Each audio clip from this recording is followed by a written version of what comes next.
জাতীয়তাবাদী দলের, এদেশ শহীদ প্রেসিডেন্ট জিয়াউর রহমানের, এদেশ দেশনেত্রী বেগম খালেদা জিয়ার, এদেশ তারুণ্যের অহংকার তারেক রহমানের।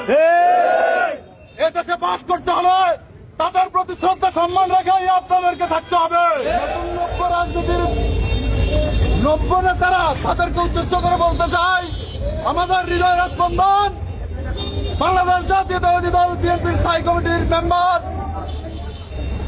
গুম হওয়া নেতা, আপনারা জানেন তার ত্যাগের ইতিহাস।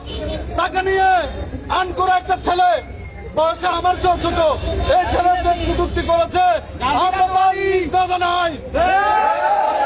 আমরা তাদেরকে উদ্দেশ্য করে বলতে চাই, আগামীকাল আপনাদের অভিনীত প্রোগ্রাম আছে।